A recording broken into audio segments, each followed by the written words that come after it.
Redentor meu. Amém. Evangelho segundo São João, capítulo 21, a partir do verso 1 até o versículo 17. E diz assim: Depois disso, manifestou-se Jesus outra vez aos discípulos, junto ao mar de Tiberíades, e manifestou-se assim: Estavam juntos Simão Pedro e Tomé, chamado Dídimo, e Natanael, que era de Caná da Galileia, e os filhos de Zebedeu, e outros 2 discípulos. Disse-lhes Simão Pedro: Vou pescar. Disseram-lhe eles: Também nós vamos contigo. Foram e subiram logo para o barco, e naquela noite nada apanharam. E sendo já manhã, Jesus apresentou-se na praia, mas os discípulos não conheceram que era Jesus. Disse-lhes, pois, Jesus: Filhos, tende alguma coisa de comer? Responderam-lhe: Não. E ele lhes disse: Lançai a rede à direita do barco e achareis. E lançaram-na, pois, e já não podiam tirar, pela multidão dos peixes. Então, aquele discípulo a quem Jesus amava, disse a Pedro: É o Senhor. E quando Simão Pedro ouviu que era o Senhor, cingiu-se com a túnica, porque estava nu, e lançou-se ao mar. E os outros discípulos foram à terra, foram com o barco, porque não estavam distantes da terra, senão 200 côvados, e levando a rede cheia de peixes. Logo que saltaram da terra, viram ali brasas e um peixe posto e pão. Disse-lhes Jesus: Trazei dos peixes que agora apanhastes. Simão Pedro subiu, puxou a rede para a terra, cheia de 153 grandes peixes. E sendo tantos, não se rompeu a rede. Disse-lhes Jesus: Vinde, jantai. E nenhum dos discípulos ousava perguntar-lhe: Quem és tu? Porque sabiam que era o Senhor. Chegou, pois, Jesus, tomou o pão, deu-lhe, e semelhantemente o peixe. E já era a 3ª vez que Jesus se manifestava aos discípulos, depois de ter ressuscitado dos mortos. E depois de terem jantado, disse Jesus a Simão Pedro: Simão, filho de Jonas, ama-me mais do que estes? E ele respondeu: Sim, Senhor, tu sabes que te amo. Disse-lhe: Apacenta os meus cordeiros. Tornou a dizer-lhe 2ª vez: Simão, filho de Jonas, amas-me? Disse-lhe: Sim, Senhor, tu sabes que te amo. Disse-lhe: Apacenta minhas ovelhas. Disse-lhe 3ª vez: Simão, filho de Jonas, amas-me? Simão entristeceu-se por ter-lhe dito 3ª vez: Amas-me? E disse-lhe: Senhor, tu sabes tudo, tu sabes que eu te amo. E Jesus disse-lhe: Apacenta minhas ovelhas. Palavras do Senhor, damos graças a Deus. Queridos, você já teve algum momento da sua vida uma sensação do tipo assim: estraguei tudo,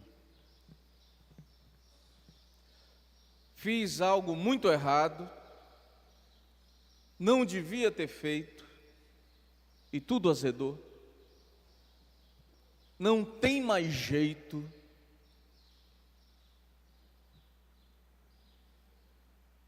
Agora a situação é irreversível, não há o que fazer, e perdeu a esperança?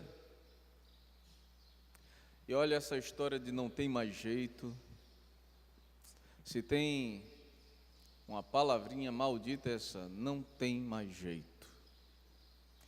E muitas vezes nós acabamos vivendo dessa maneira, como se tivéssemos feito algo que não tem mais jeito. E quantas vezes nós até não proferimos isso com relação a outras pessoas, né? E dizemos, muitas vezes alguns pais dizem aos seus filhos, num momento de estresse, de ira, de grande aperreio, porque filho aqui e ali dá aperreio. Imagine como é que não fica o coração de Deus com a gente, hein? E a gente diz para um filho, ainda bem que Deus não diz isso com a gente. Mas quantas vezes nós não dizemos, é isso mesmo, você não tem jeito. Olha que coisa horrorosa para se dizer a alguém. Quantas vezes cônjuges, num momento também de grande ira, não soltam isso um para o outro. É, você é assim mesmo, você não tem jeito. Desisto. Nós vemos aqui a história de um homem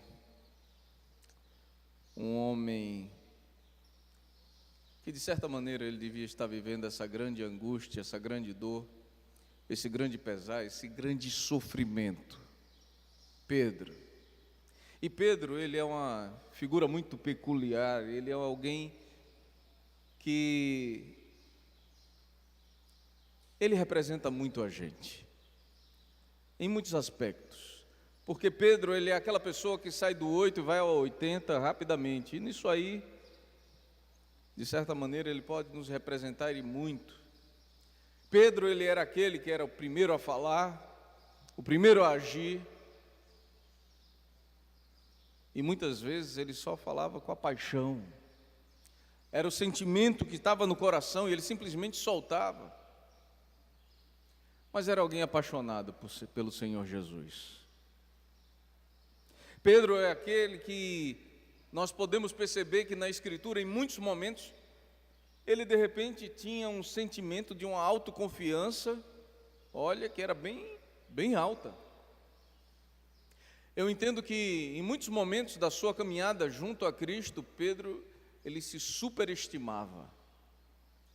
Guiado pelos seus sentimentos, ele chegou a dizer a Jesus, olha, Senhor, todos podem te deixar, todos podem te abandonar, mas eu jamais te abandonarei. Ele chegou a dizer a Jesus, se necessário for, Jesus, eu desço à sepultura contigo. Pedro foi alguém que escutou da parte do Senhor Jesus algo muito especial. Quando Jesus pergunta aos discípulos, olha, quem dizem as pessoas aí ser o Filho do Homem? E aí os discípulos começam a responder, uns dizem que é Elias, outros dizem que é João Batista, um dos profetas. E aí Jesus, ele se volta para os seus discípulos e diz assim, e vocês, quem dizem que eu sou? Pedro, impetuoso, ele se levanta e diz, tu és o Cristo, o Filho do Deus vivo. E talvez a gente não consiga ter a dimensão exata do peso do que Jesus disse a ele naquele momento.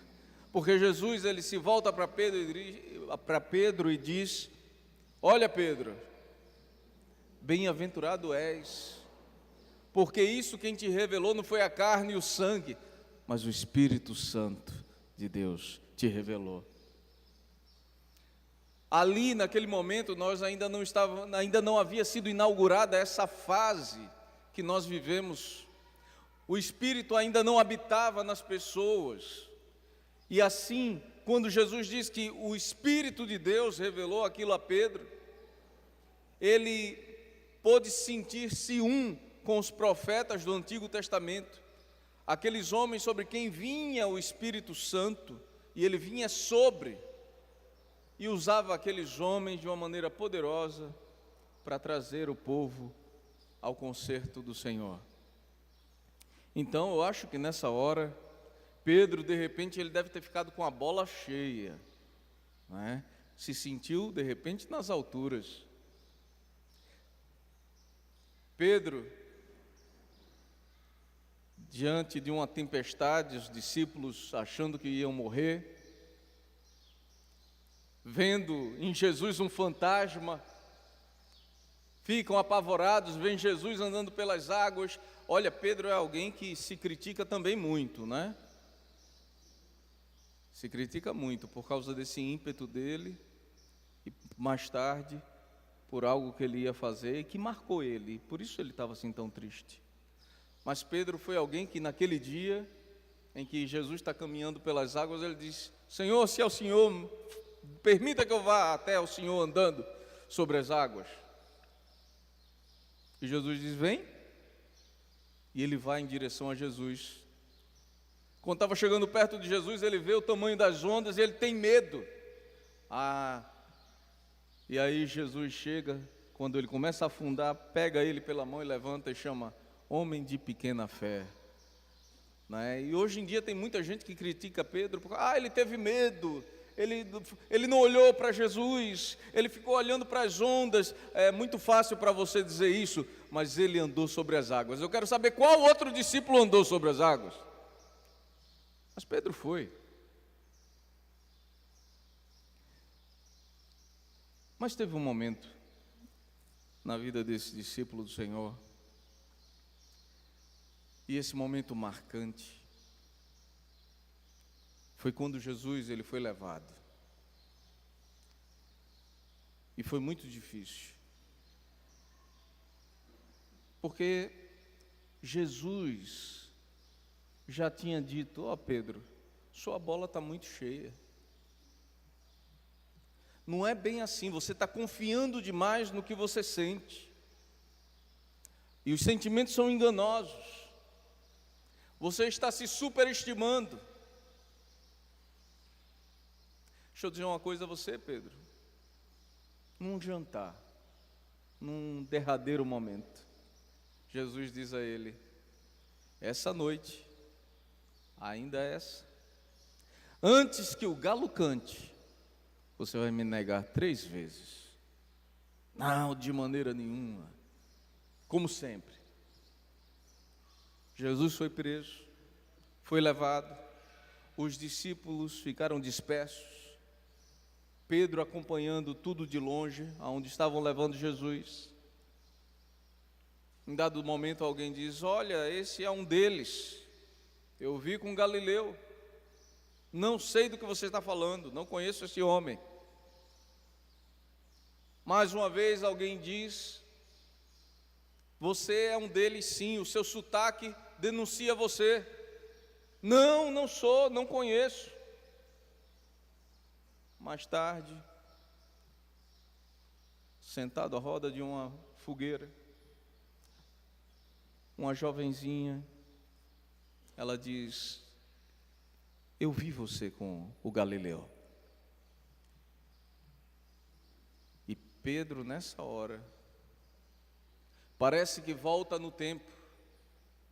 Parece que ele volta ali à margem do mar da Galileia, mar de Tiberíades, é a mesma coisa. Só que no primeiro instante. E parece que aquele velho Pedro, ele vem à tona novamente. E querido, o pecado, ele está à porta, só esperando uma oportunidade. E naquela hora, parece que aquele Pedro que caminhou 3 anos com Jesus, ele se apaga e acende um velho Pedro. E a Bíblia diz que ele começou então a falar palavras que talvez ele já não conhecesse há pelo menos 3 anos de caminhada com Jesus. E depois disso, naquele instante, Jesus passa, seus olhares se cruzam, o galo canta, e ele lembra do que Jesus havia dito. A alma daquele Pedro, com certeza, ficou dilacerada. Ele havia traído o seu Senhor, ele havia abandonado Jesus, ele teve medo, ele temeu pela sua segurança.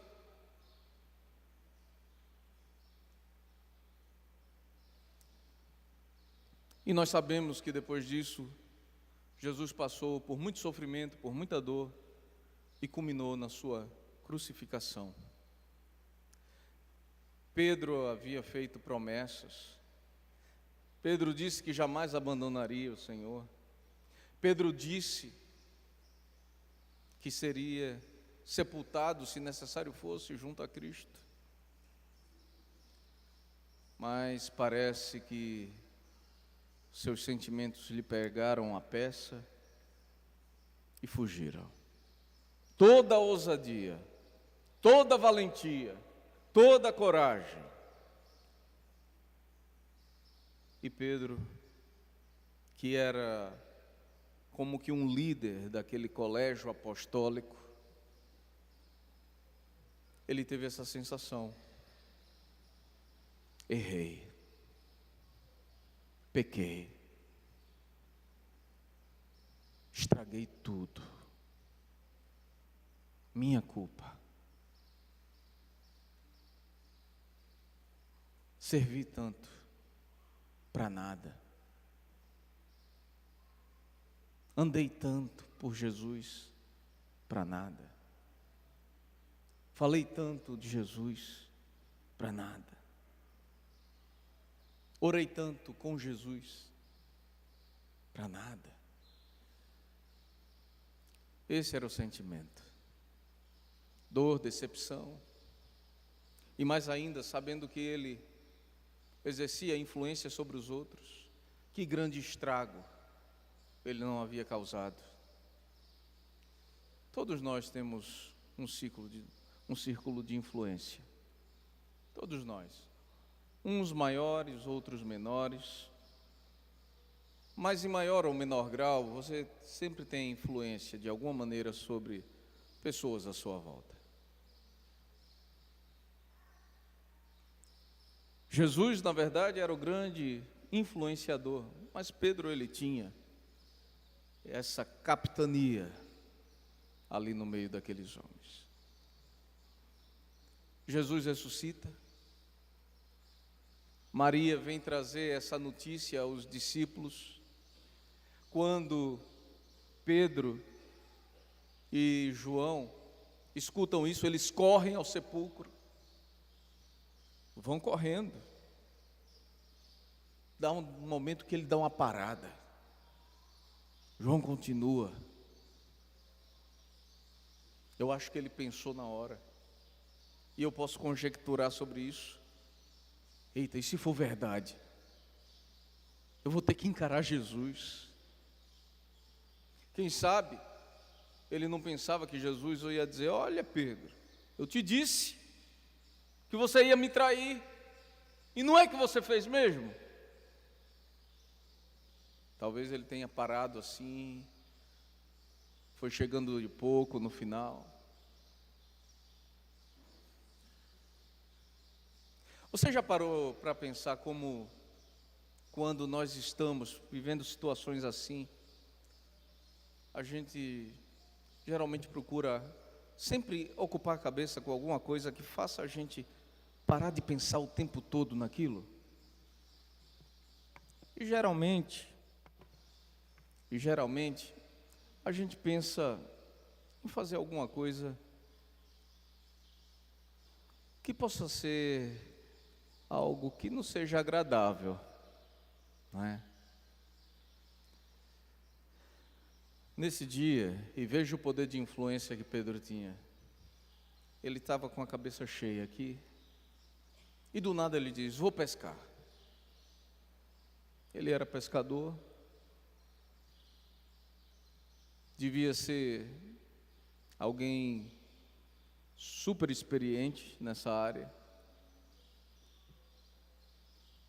e disse: vou pescar, fazer aquilo que lhe era próprio, que ele cresceu fazendo. E quando ele vai então pescar, nós ouvimos os outros discípulos dizendo: nós vamos contigo. Você viu como ele tinha um poder de influência? Mesmo depois de ter acontecido aquilo, mesmo depois dele ter negado Jesus, mesmo depois dele ter ficado cabisbaixo, ferido, coração arrasado, ter dito para si mesmo: estraguei tudo. Ainda assim, ele conseguia arrastar pessoas com a sua influência. E eles seguiram Pedro e foram pescar. E parece que Jesus, ele procura, naquele momento, fazer algo muito especial. Parece que Jesus tinha um encontro marcado. E parece que o céu e a terra e a eternidade se movem naquele momento para criar um momento apropriado, um cenário propício para o que se daria a partir dali. Porque mais uma vez, na beira do mar de Tiberíades, mais uma vez um barco,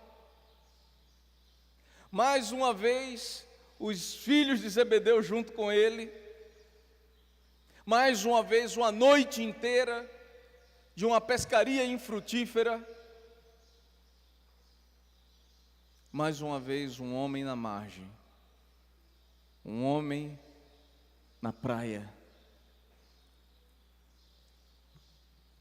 um homem que não era mais o homem que eles conheceram. E aí a gente às vezes fica assim: mas se era Jesus, por que eles ficaram assim em dúvida? Porque ali Jesus, ele já estava com um corpo glorioso, que antecipa o que nós vamos receber na glória. Ele estava pleno da majestade que ele havia deixado no céu. E eles sabiam e ao mesmo tempo não sabiam. Eles tinham certeza e ao mesmo tempo não ousavam perguntar: quem é você? Mas eles escutam um comando, mais uma vez uma ordem, porque Jesus, ele fala no imperativo: lancem do outro lado a rede, lancem do lado direito a rede. E venhamos e convenhamos, o que é que um carpinteiro entende de pescaria? Aquele carpinteiro foi o que desenhou a terra, e de tudo que não existia, ele chamou a existência para que viesse a existir. Mas que diferença faz lançar à direita ou à esquerda do barco? Faz, porque obedecer Jesus na vida sempre faz diferença. E eles lançam. E a rede vem cheia como da outra vez, como há 3 anos passados. E naquele momento, João diz: Pedro, é o Senhor. E ele, ouvindo que era o Senhor, ele apressadamente coloca a sua túnica e mergulha e vai a nado, deixa os seus companheiros. Está Jesus, uma pedra sobre brasas, assando pães. Pedro não ousa dizer nada, fica ali perto do Senhor, desconfiado. Vêm os seus companheiros com os peixes e Jesus diz: traga um pouco do que vocês apanharam, vamos comer. Jesus já tinha preparado aquilo ali. Eles trouxeram, assaram-se pães e peixes. Parece que Jesus começa a remontar toda uma história, toda uma trajetória. Pão, peixe, nutrição, alimento, fartura, multiplicação. A praia, o mar. Jesus dá graças, eles comem. E Jesus pergunta a Pedro: Simão Barjonas, amas-me mais do que esses? E aqui, queridos, nós temos aquelas 3 perguntas que Jesus faz. Nós entendemos que aqui Jesus, ele está promovendo um processo de cura na vida de Pedro. Para cada negação, Jesus dá uma oportunidade de Pedro declarar o seu amor a Ele. No grego, existem alguns verbos para se falar de amor. E aqui eles usam 2 formas, 2 verbos diferentes. Quando Jesus ele pergunta a Pedro, ele usa a forma ágape ou agapau, do verbo grego, que é um amor incondicional, que geralmente você pode ter escutado alguém dizendo que é o amor de Deus, que agapau é o amor de Deus. A tradução não é que é amor de Deus, mas que é um amor incondicional. E por ser um amor que não impõe condições, nós associamos esse tipo de amor ao amor que vem de Deus.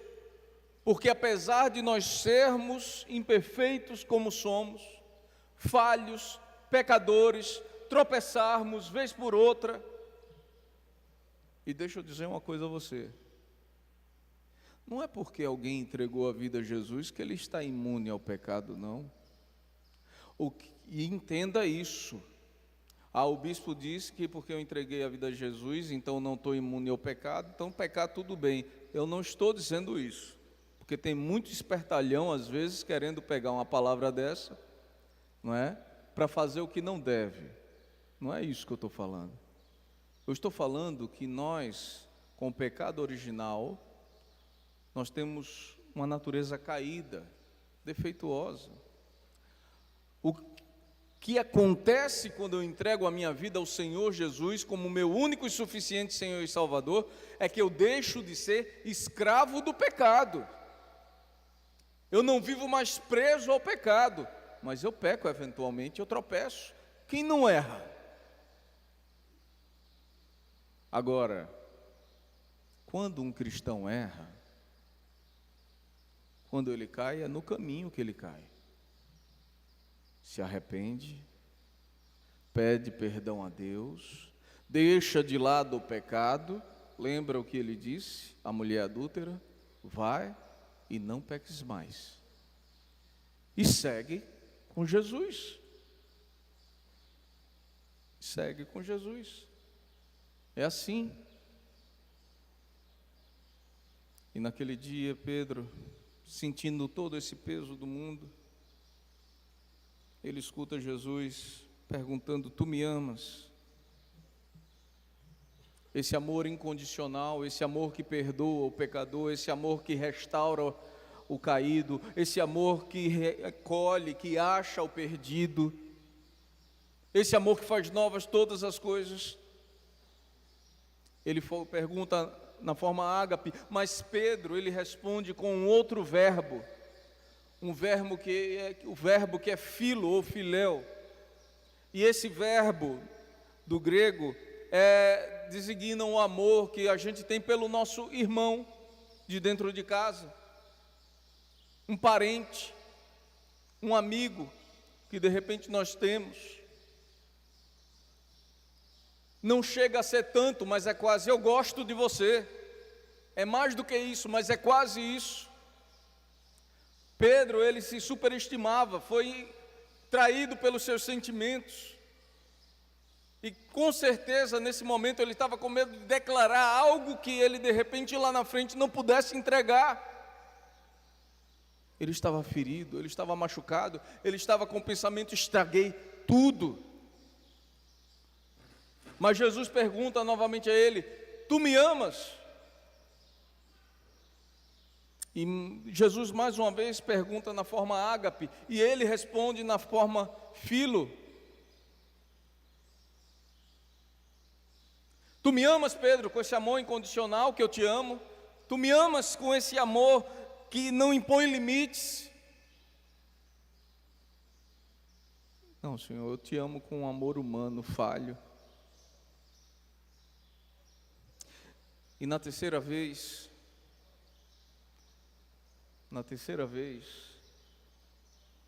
por mais que a gente pudesse torcer para que Pedro, nesse terceiro momento, tivesse uma reviravolta e de repente ele dissesse: eu te ágape, Senhor. Não é isso que acontece. Não é isso que acontece. Pelo contrário, e aqui eu me lembro quando os meninos eram pequenos lá em casa, e quando eu tinha que ensinar alguma coisa que fosse séria, contundente, algo que eles pudessem compreender, eu lembro que nesse momento eu tinha que me abaixar. Eu me abaixava para ficar da altura deles, para olhar no olho deles, tete a tete, e falar de uma maneira que eles pudessem compreender exatamente o que papai estava querendo dizer. E nessa hora, não é Pedro que é levado, mas é Jesus que mais uma vez, ele vem como gente, como a gente. Porque ele ama, e Deus amou ao mundo de tal maneira, que deu seu Filho unigênito, para que todo aquele que nele crê não pereça, mas tenha vida eterna. Aquele que estava sentado à direita do Pai num trono de glória, ele vem ao mundo como pessoa humana. E mais uma vez Jesus desce, ele se abaixa e fica tete a tete com Pedro, e ele diz: Pedro, tu me amas? Mas Jesus é quem fala, filo.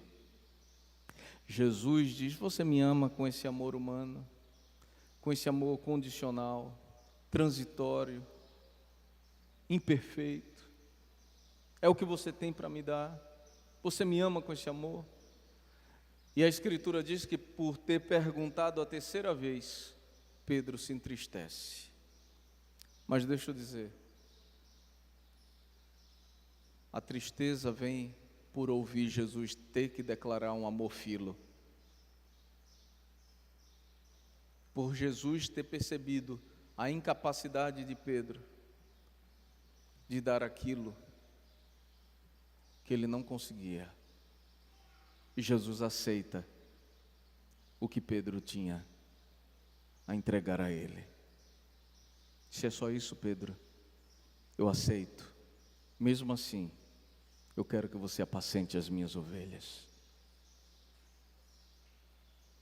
É interessante que no processo de cura, queridos, o Senhor, Ele coloca algo como muito importante na nossa vida: trabalhar para Ele.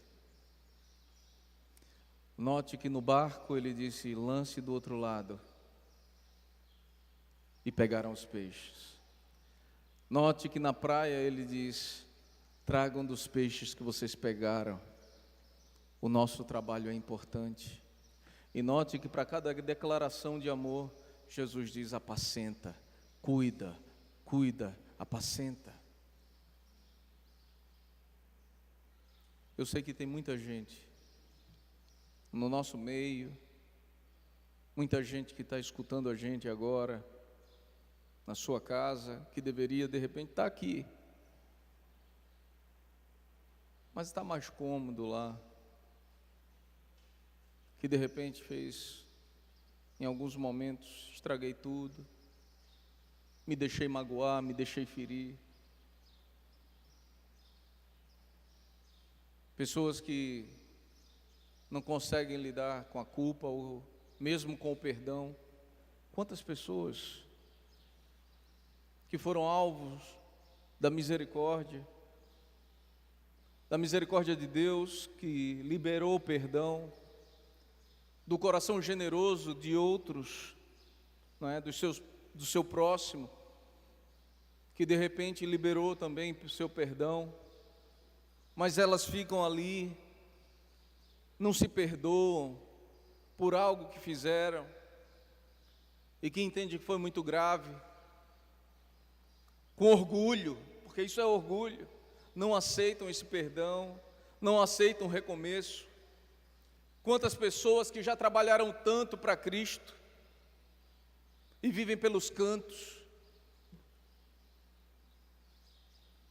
quando vão à igreja, ficam pelos cantos ali no último banco, não se envolvem mais, já fui muito machucado, e fica numa autopiedade que não acaba, só acompanhando as coisas de Jesus de longe, muitas vezes colocando defeito naquilo que está sendo feito, mas porque está com o coração amargurado, machucado, ferido.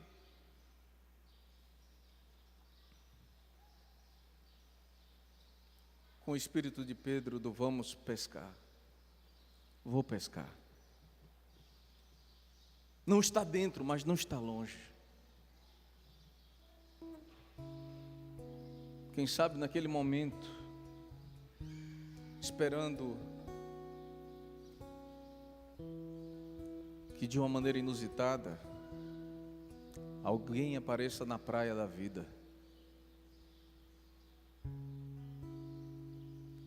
E mesmo percebendo a sua própria vida como infrutífera, só trabalho, enfado, cansaço, ainda assim lá no fundo, resta uma centelha de esperança,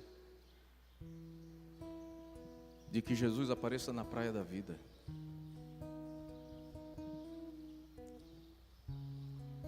Porque está doido para ouvir aquela voz e poder obedecer.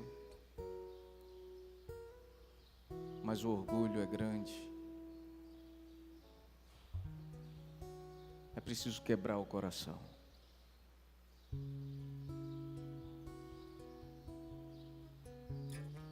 Mas Jesus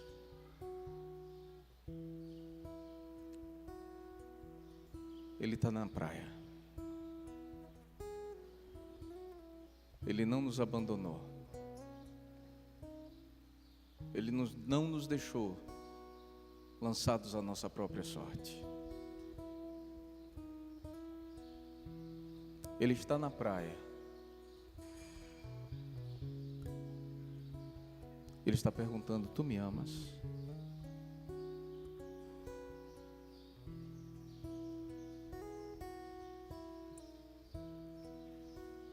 Talvez você ferido, angustiado, diga a Jesus: Senhor, eu amo mais.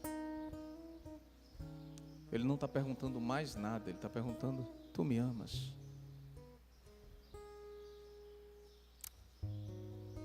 Se tu me amas, volta para casa.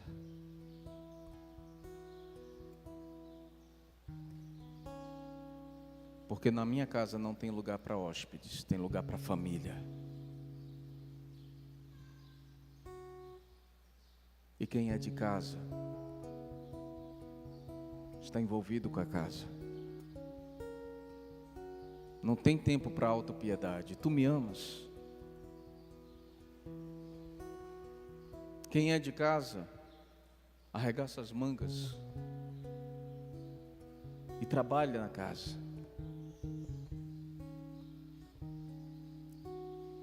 É nutrido pelo Pai,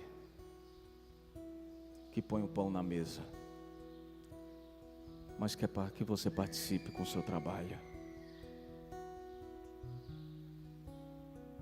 Pedro, ele passou por um processo de cura interior,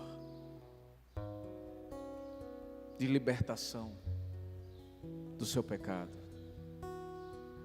Naquele primeiro momento, tudo que ele podia dar era um amor imperfeito, pequeno. Mas ali foi o quebrantar, o quebrar o coração. E a Escritura Sagrada, ela nos ensina que Deus não rejeita um coração que se quebra. Existe inclusive um cântico que nós cantamos que diz: o quebrantar do coração move o coração de Deus, porque Ele não rejeita o coração quebrantado. Um coração que não se quebra está cheio de si. Um coração que se quebra, ele fica vazio e precisa ser refeito, reconstruído. E Jesus promoveu isso na vida de Pedro de uma maneira tão intensa, que no dia de Pentecostes, quando o Espírito vem sobre a igreja, ele enche Pedro de uma maneira tão poderosa, que aquele homem que não teve uma faculdade de teologia, mas sentou aos pés do maior de todos os mestres, ele foi tão cheio,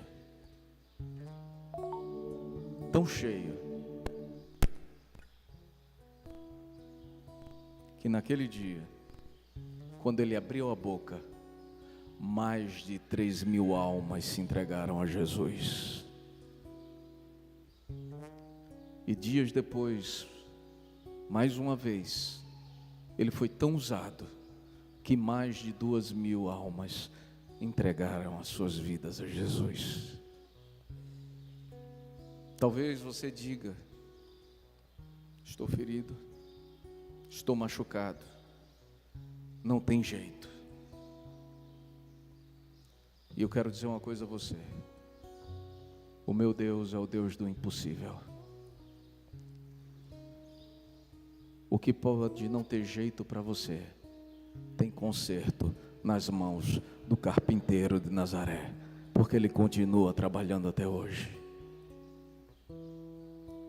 Ele só quer saber: tu me amas? Trabalha na minha seara. Tu me amas? Apacenta minhas ovelhas. Tu me amas?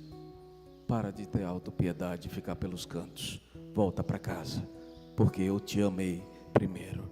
Que Deus os abençoe. Louvemos ao Senhor.